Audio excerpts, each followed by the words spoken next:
तो स्वागत है आपका पाठशाला में। आज हम देखने वाले लॉ ऑफ रिफ्लेक्शन। तो जैसे हमने लास्ट वीडियो में देखा था, अगर एक source say that is energy आ रहा है in the terms of photons, जब वो कोई एक सरफेस में इंटरफेस में स्ट्राइक करता है तो वहाँ पे तीन चीज़ें होते हैं। फर्स्ट ऑफ ऑल एब्जॉर्प्शन होता है एनर्जी का, उसके बाद उसी में से कुछ एनर्जी को रिफ्लेक्ट कर दिया जाता है और कुछ एनर्जी को पीछे ट्रांसमिट कर दिया जाता है। डन है।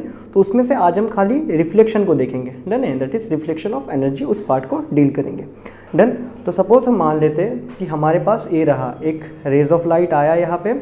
आने के बाद देखो फिलहाल कहाँ है, इस ऊपर में है ना, इस ऊपर है, इस हवा में है ना। डन है। तो यहाँ पे आया, आने के बाद फिर यहाँ से लाइट ऐसे रिफ्लेक्ट करके चले जाएगा। डन है। तो याद रखना यहाँ पे जो देखो लाइट यहाँ से आया, फिर यहाँ रिफ्लेक्ट किया, आया रिफ्लेक्ट किया, ये क्या है, एक ही प्लेन में है। प्लेन मतलब क्या है, इसी ऊपर वाले पार्ट में ही है ना, इस शीट में है। देखो यहाँ पे अगर शीट होता तो यहाँ से लाइट आया, यहाँ से गया, तो एक ही प्लेन में है, इसी प्लेन में है। डन है। तो इसी को मैं यहाँ पे ड्राइंग में बनाता हूँ थोड़ा सा, ये आपको एनी हो, आप सबको ये चीज़ें पता ही है। डन है। तो अगर यहाँ पे कोई भी सरफेस हो, डन है, कोई भी सरफेस, ज़रूरी नहीं है कि रिफ्लेक्टिंग सरफेस ही हो, एनी सरफेस, कोई भी सरफेस हो सकता है। ठीक है, कोई भी surface, not mandatory to the reflecting surface. कोई भी सरफेस में अगर लाइट आता है, डन है, कोई भी सरफेस में अगर लाइट आता है और वो अगर रिफ्लेक्ट भी करता है, दैट इज ट्रांसमिट करता है एनर्जी को, मतलब रिफ्लेक्शन करता है एब्जॉर्प्शन के बाद। तो यहाँ से सपोज अपना एनर्जी आया, फोटॉन्स आए। डन। उसके बाद यहाँ पे जैसे ही आएगा वो पूछेगा नॉर्मल बताओ। डन है। ये नॉर्मल, नॉर्मल मतलब 90 डिग्री बराबर। फिर वो यहाँ से सेम उसी एंगल में निकल जाता है। इसे बोलते हैं नॉर्मल के साथ हम इंसिडेंट एंगल, इसे बोलते हैं रिफ्लेक्टेड एंगल। क्या ये बातें क्लियर है? तो लॉ ऑफ रिफ्लेक्शन क्या कहते हैं, at the point of striking, at the point of striking of ray of light,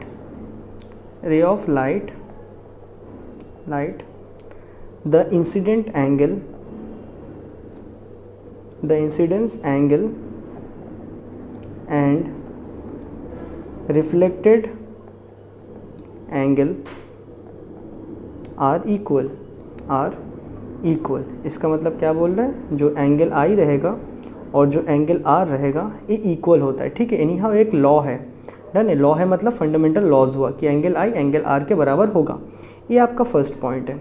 second point क्या कहता है, यही लॉ ये कहता है जो आपका इंसिडेंस रे, नॉर्मल, अच्छा इंसिडेंस रे, रिफ्लेक्टेड रे और जो नॉर्मल होगा ना, वो तीनों एक ही प्लेन में लाई करेंगे। दैट इज इंसिडेंस रे, पहला वाला एंगल के बारे में लिखा था। अब यहाँ पे क्या है, ए वाला इंसिडेंस